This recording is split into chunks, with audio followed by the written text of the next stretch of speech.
Have you ever wondered how to push boundaries and create value for the stakeholders that you work for? To talk about this, we have on our episode of Story Garden today a wonderful human being, coolest manager that I ever had, and someone with the highest order of work ethics on the earth. My twin and boss, Sujya ma'am. Yeah. Thank you so much Yeah. for joining me on this show. And please do tell us the story, how you created a value for the stakeholders that you were working at the time. And I know you told me the story. I still have goosebumps listening to that. So I want audience to know about, know the story. Yes. Thank you for the wonderful introduction, Moses. Very proud to be on your show. And I'll definitely share my experiences. Okay. This was some time back when I was in Tamil Nadu, I was going to write as a scribe to visually impaired students. Okay. I used to go to write English exams for them. So at the time I realized, they were struggling with spellings and things, like making a sentence properly, particularly spelling. So this happened and I was really, it used to pain me inside, why it is like this, why they are not good at spellings and all that. So I went to the head of the department and asked him. Then he said, we mainly concentrate on the mother tongue, English, okay, not much on the English part. Okay. So then I told him, is there something that we can do? So the thought went on like this. I was associated with this school for some time, and out of interest, I started learning Braille. Okay. I had already started learning Braille. So when I started learning English Braille, then I realized there is Tamil Braille also. So both I started learning just out of interest, okay? Just I wanted to learn. So I told him, see, I will just, in Braille, I'll write some words which they are struggling with, or the words which is used in daily life, and make sentences so that if it can help them, then it will be good. Then I took some braille sheets and, the braille sheet, the stylus. Then I started doing this actually. Writing simple words, using that in a sentence and writing the meaning in Tamil. Oh, nice. So that the writing means in braille only. Okay. So this went on for some time. And one day the master called me and he said, instead of doing this in loose sheets, okay, just get me a book done, so which I can keep in the library. So many students can use it. Okay. So, and then he gave me a dictionary. It was English to Tamil dictionary. And he said, you make this dictionary convert this into Braille. So at the time I was a little hesitant because the Braille I was just learning, and Tamil Braille, the Tamil language is slightly difficult to learn. Then all that I had to take some time to become good in it and all this. So within a few months I could come to some level. Then I said, okay, I'll take up this project and start working on it. Another challenge was working on the Brailler, which has only 6 keys, Yeah. So all that I practiced for some time.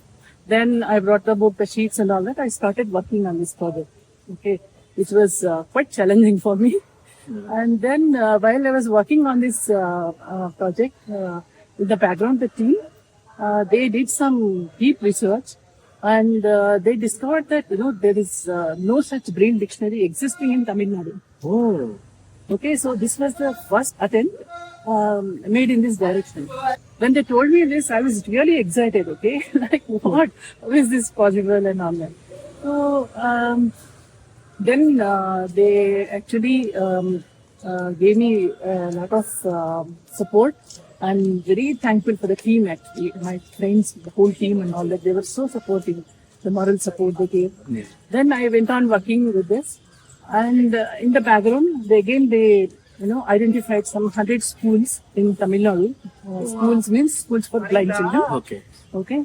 And they said we will make 100 copies of this book and distribute all over Tamil Nadu. Oh, nice. So it became a huge thing. Okay. Like I was really taken aback by the amount of impact that it's going to have. Then when I completed this project, they invited the Tamil Minister for Education. He came to Parur and all these people, 100 school representatives, they came to the function when the book was released. Then it was distributed to 100 schools. Yeah. Okay, so the basic thing, that it really hit me inside that they are not able to write proper English and things, and I could have just left it at that. Yeah. Then I wanted really do something so that it can help them, in every possible way. Yeah. Just this soul-stirring questions that came into my mind. Is there something I can do? Why it is like that and all that? It became a huge impact. I think it had a very huge impact. Like, so many people in Tamil Nadu, like some nearly thousands of visually impaired students could use this Braille dictionary, on a daily basis. Wow. This is amazing, right? Because a lot of times we see challenges, but sometimes we crib, sometimes we complain, sometimes we say, I think this is beyond my, purview. I And think we you just write it yeah, down. Okay, I this just is write- it, yeah, right? this is like this. Yeah. Lot of times we'll say, what will happen? This is like this only, right? I mean, visually impaired, they can't see, so obviously they'll make spelling mistakes, Yeah. and that's how people think. But then you challenge that notion, Yes. and I think it's amazing to see Yeah, how. I thought there should be some solution for this, Absolutely. So then I went ahead and it was really quite challenging to learn everything, the Braille contractions, Tamil Braille, the language, Yeah. and the language at the time I learned at that time Yeah. is helping me even now for my translation project. Yeah. And the fact is that persons with vision impairment can actually become good at spellings. It's just that they did not have opportunity to see the spelling. Yes. If they're braille users, I'm sure, they'll pick up spellings, but a lot of times when you're only auditory learner, you have no way to learn the spelling. Yes. So I think you challenged that status quo Yeah. and you built something. Even government couldn't be sitting quiet because then they had to adopt it and disseminate it to Yeah, 100 schools.